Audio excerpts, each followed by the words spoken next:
I am so glad to be here with all of you and with my dear colleagues and friends from Kitchen Table Consulting, Miles Gordon and Jen Dalton, who are providing some amazing support to help us relaunch the Food Systems Leadership Network's Community Food Systems Mentorship Program this year.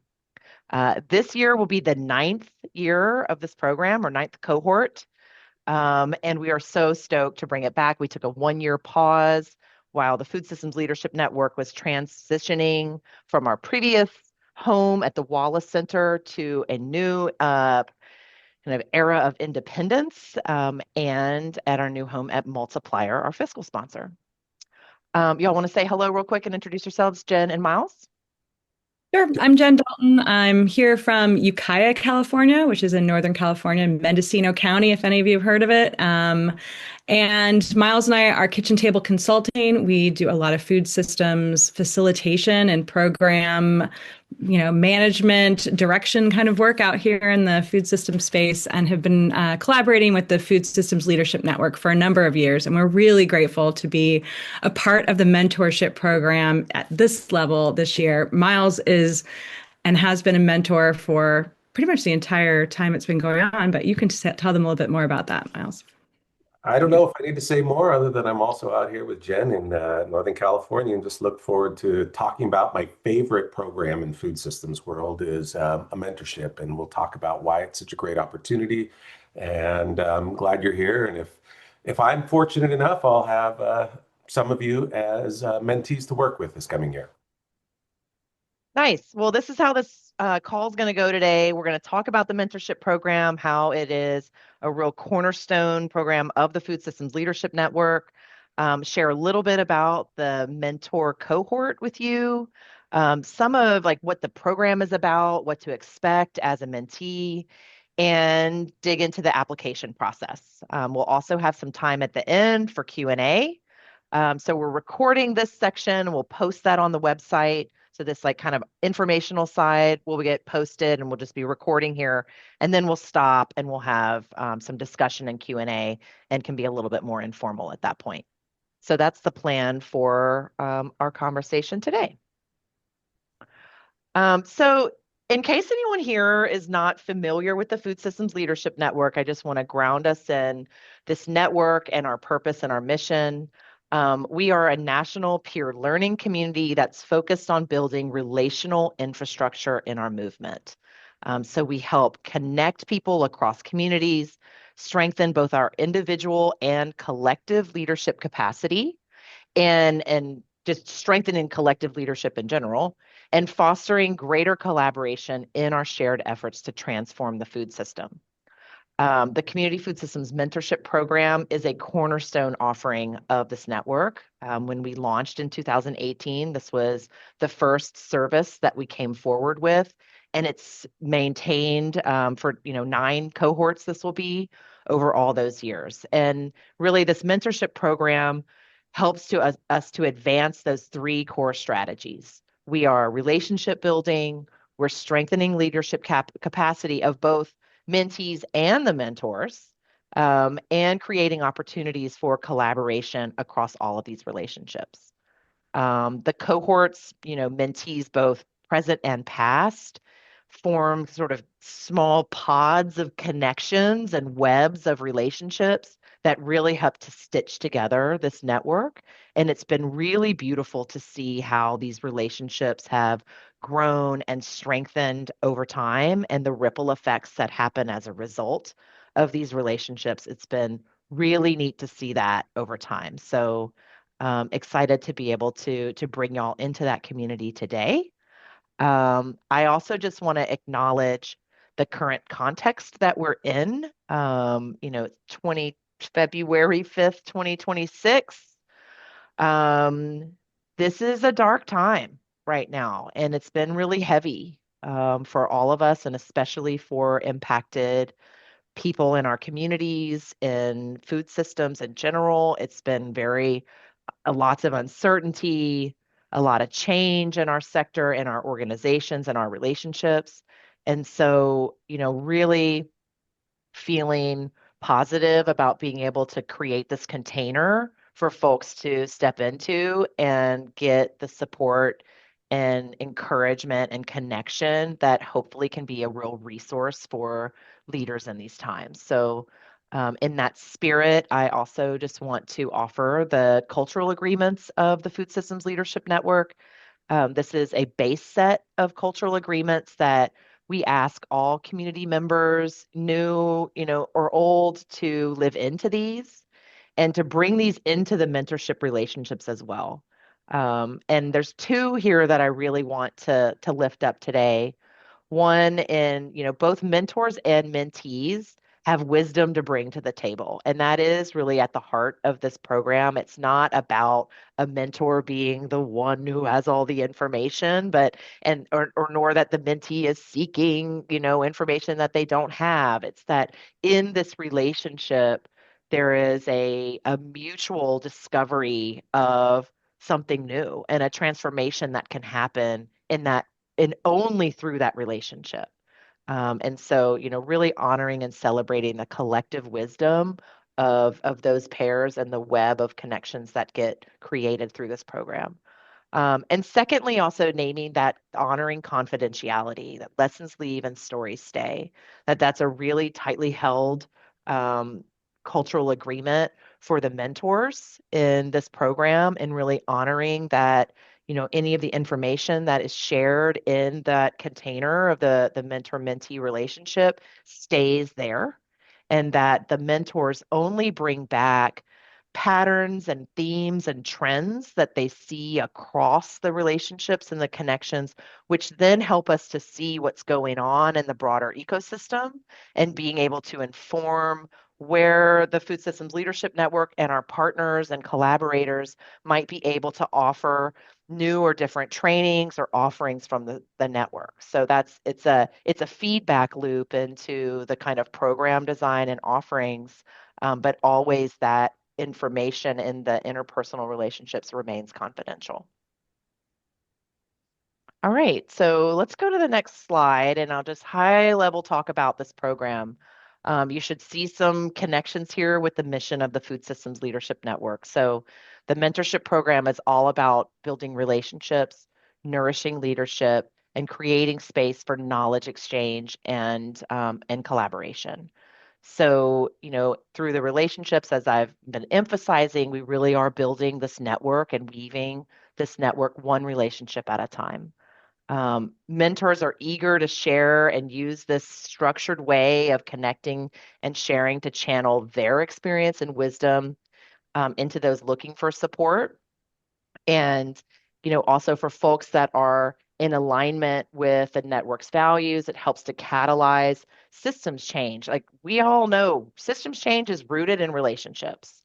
And one of the things that we've been able to see over time is some of the connections and collaborations that were catalyzed through this program, how they've resulted in policy change, Mhm. in folks getting elected into political leadership, and on and on. I mean, it's been really extraordinary. So while it may seem like a simple and short time frame, there's a lot that it can actually get seeded through this opportunity. All right, let's go to the next slide. Or actually, sorry, go back. I didn't talk about. Yeah, just a couple of stats. As I'd mentioned, we did launch this in the first kind of right out of the gate for the network in January of 2018. We've had 8 cohorts so far. Over 200 mentees have been served, and it's been several thousand hours of direct mentorship support to those folks. The majority of those mentees over time have identified as Black, Indigenous, or other people of color. And something that we're really proud of is that 100% of participants in this program reported back afterwards in their evaluation that they felt more confident in their leadership capacity. And almost all of them, 90%, plan to make changes to their practices based on that shift in their own perceptions of themselves and their leadership. So that's what we're about here with the FSLN, and those numbers are, they're helpful, but really it's the relationships that really matter. but it's also nice to have a little bit of quantitative data to back it up. Okay, now we can go to the next slide. So some of the kinds of conversations or areas of focus or what comes up in the mentorship relationship, these are some of the broad themes. But this is certainly not an exhaustive list, but just some of the kind of overarching themes and common challenges. I'm sure that these look familiar to you. Areas of organizational leadership, many of us are in the vehicle of an organization to do our work in food systems change. And we know that there's a lot of power in that and a lot of challenges. So, whether you are in even an entry level program staff role, trying to navigate an organization and power dynamics within the organization, or if you're an executive director and you're also trying to think about how to shift the culture in your organization or, develop more leadership within your organization. There's a wide range of issue areas. And this is just about helping you to see the different kinds of areas of focus that you might reflect on as to why you might be seeking mentorship right now. So, organizational leadership might be one of those. At the more personal level, really getting support and discerning like how to direct your energy and where to put your focus to be the most effective. I think that might be a question that a lot of us are asking right now. Is there so many different issues and challenges and ways to contribute and plug in, and it can be pretty overwhelming. Working with a mentor to get some clarity about the direction of your energy and where to focus your gifts could be a really great area to focus on this year. There's been a lot of focus over the years on racial equity and specifically, navigate for people of color that have participated in this program, navigating white spaces and Mama Kay, Karen Washington, who is one of our esteemed mentors, is very often working with Black women and helping them to find their crown and wear their crown. And she loves speaking about that. If she was here, I'm sure she would speak to it. And also for folks working through imposter syndrome. Y'all, I'm 20 years into this and I still get that. I still struggle with imposter syndrome. So that's a very common issue area. Um, and, also just want to name there are some technical areas. Of course, we're doing the work of shifting food systems. And so, it may be around coalition building or community engagement or, getting the farm up and running, supply chain management. Like there's a lot of kind of technical areas that can also be dug into. So wide range of stuff here. I'm going to pause there and see, Miles, as a mentor, anything you want to add in terms of areas that you've touched on over the years?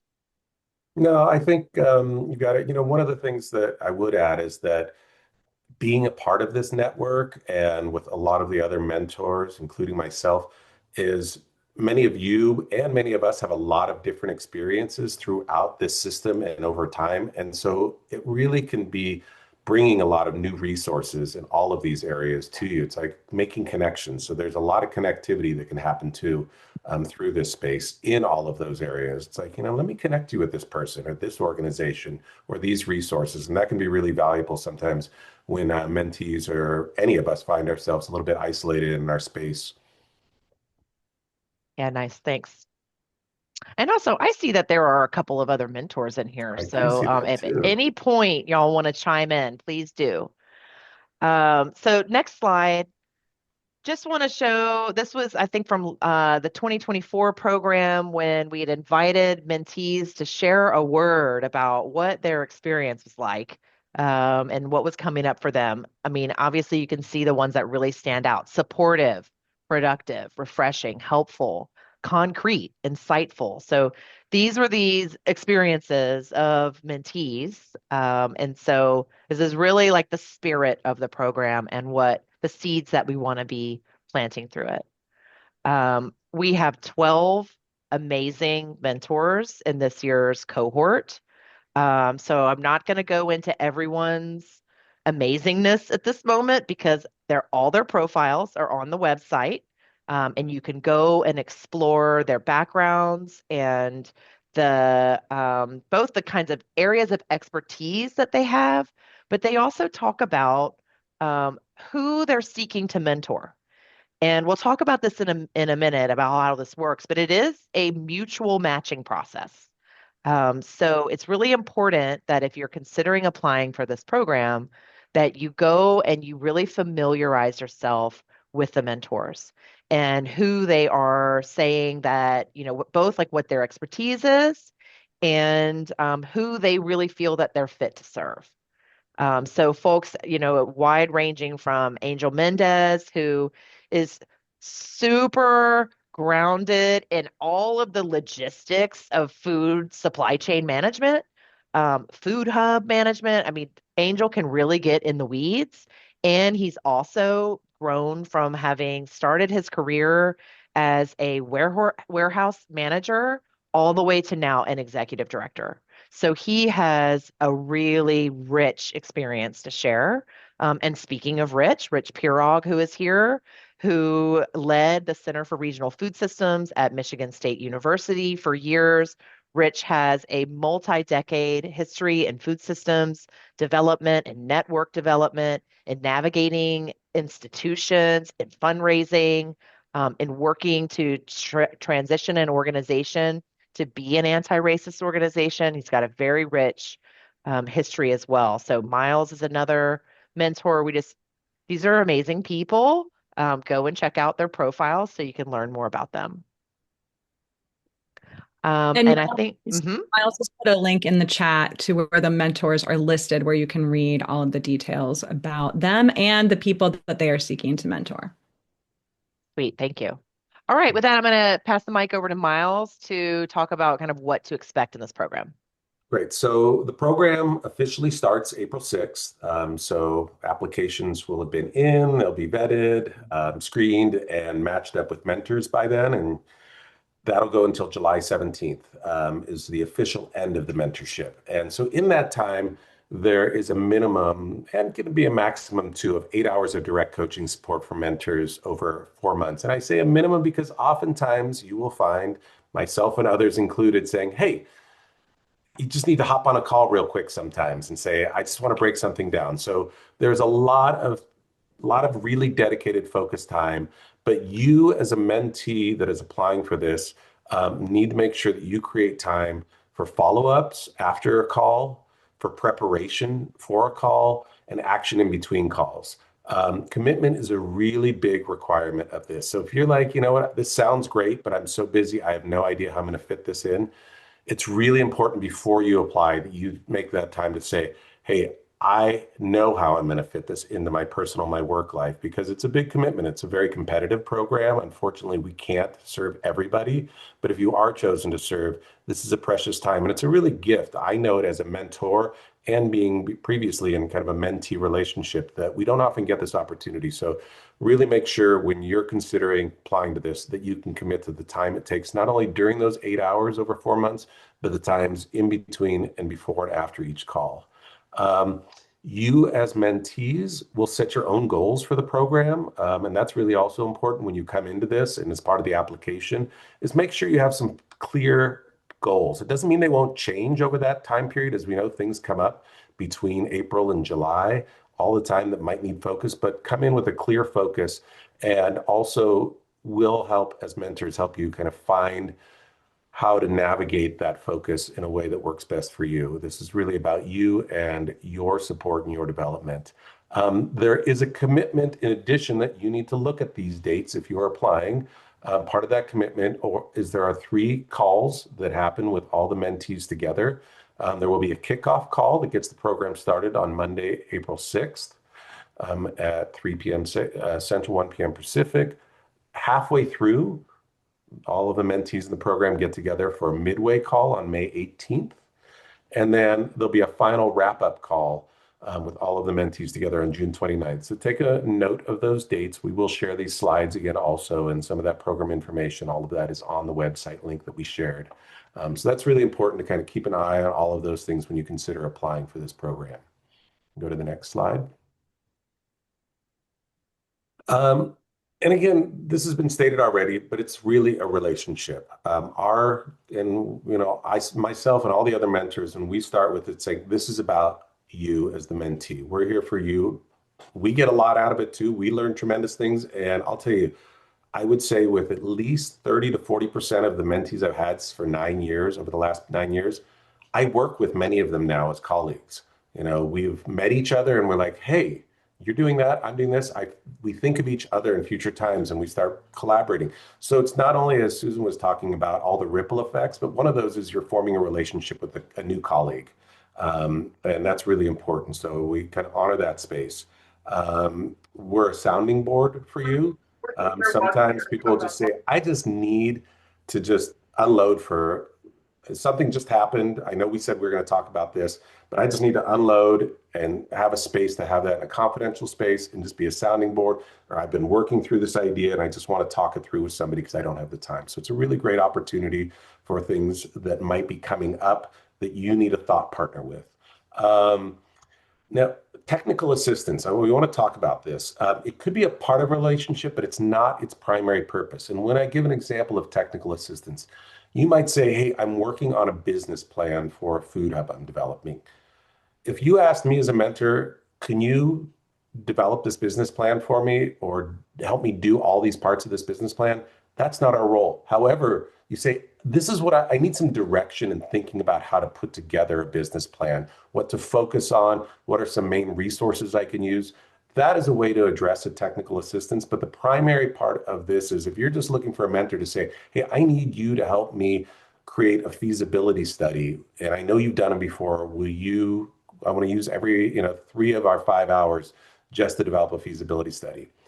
That's typically not how it's for, but it's for getting direction, support, and resources to develop those technical pieces. So I hope that's clear on that. Because many of those answers and solutions reside within you. So we're sort of asking a lot of questions, bringing resources to help guide your thinking. And we're also learning, as I said before, we're always solidifying our own experience and expertise and exchanging ideas. So there can be a real and mostly the richest part of this is that interchange of those ideas and that learning that we get together. So we will have time at the end of this for questions and answers, and I'm happy to see Rich as another mentor is here also. So as we get into this, if you're having thoughts or questions come up, you can throw them in the chat for afterwards, but we will have a Q&A if you want a little bit more detail about understanding how the relationship of the mentor and the mentee work together. We'll go on, and Jen, maybe you can talk about the timeline and Sure. Um, yeah, so applications open today. So as soon as this call is over, the application is open and we are welcome to start working on your application. We'll talk a little bit about the specifics of the application itself in a few moments, but they'll be closing on March 8th. And then we'll spend some time reviewing and, as Miles said, making those mutual connections between the mentors that you're chosen and the mentees who've selected those mentors, and giving the mentors an opportunity to choose who they want to work with. Each mentor, just in case you're wondering, because I'm not sure if we created any information about this, but each mentor has, 3 mentees, right? So we're choosing folks, but they're also choosing you. Once you get notified, which will happen on March 25th, of your selection as a mentee, you'll be given a survey to complete that confirms your participation as a mentee. And that's a really important part of the process. We really need to hear back from you that you're confirming that, yes, I'm still interested. Yes, I can absolutely attend these parts of the mentee cohort development process as well. Those 3 dates that Miles mentioned that are also on the website, in case you didn't write them down, that we really, it's a very important part of the process to be a part of the cohort of mentees that are participating. We'll have that kickoff call, and here are the dates, on April 6th, a midway check-in call on May 18th, and a closeout call on Monday, June 29th.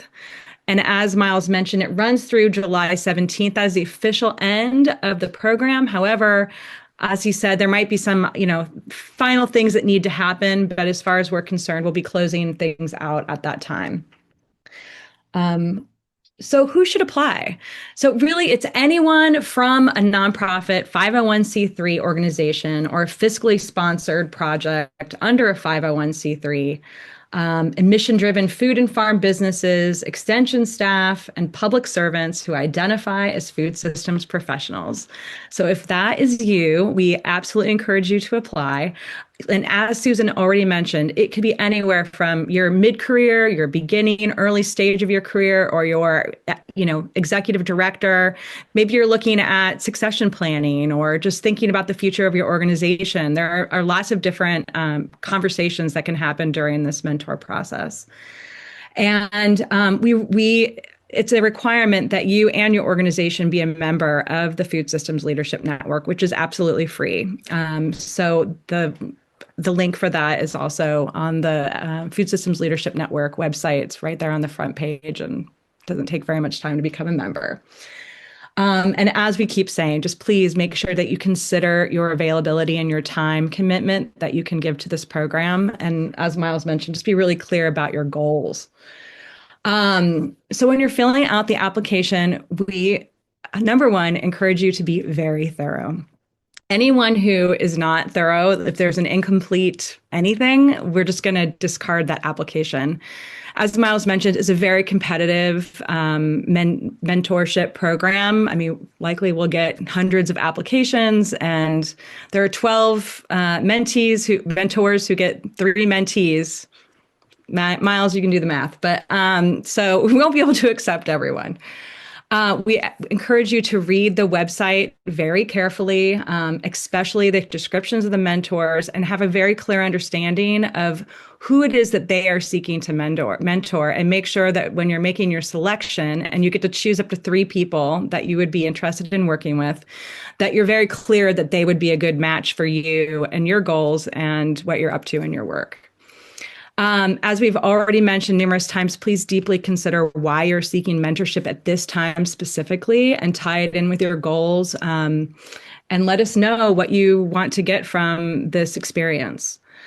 I've already said that you could select up your first, second, and third, and you want to put them in order of preference. And kind of one of the more complicated pieces of this is that we want you to complete and provide an organizational capacity assessment. That is a document that you will download as a part of the application. And we encourage you actually to spend some time with your organization, maybe up to 2 hours in advance of filling out the application itself, and attach that to the application as a part of the application process. So any applications that come in without that needs or capacity assessment attached will be discarded. How we're evaluating the applications. So we're going to screen them for completeness first and foremost. I've said this a couple times. Please be thorough. If there's anything incomplete, it will just be tossed, unfortunately. We're going to, after we screen them, we're going to match them to the mentors that have been selected. So if we're like, yes, this is a really great candidate, they want to work with so-and-so, we'll make sure we pass them on. And then the mentors will get about a week to review the applications that have come their way and make their selections. If for some reason you are in the applicant pool that gets sent to the mentors and you don't get your first selection, but you get your second selection, there's a process for making sure that, folks are getting where they need to go, and we'll be managing that. And the mentors are going to review folks and select people that they would like to work with. And then we will notify you, and we just ask that you reply by the deadline that you are confirming your participation.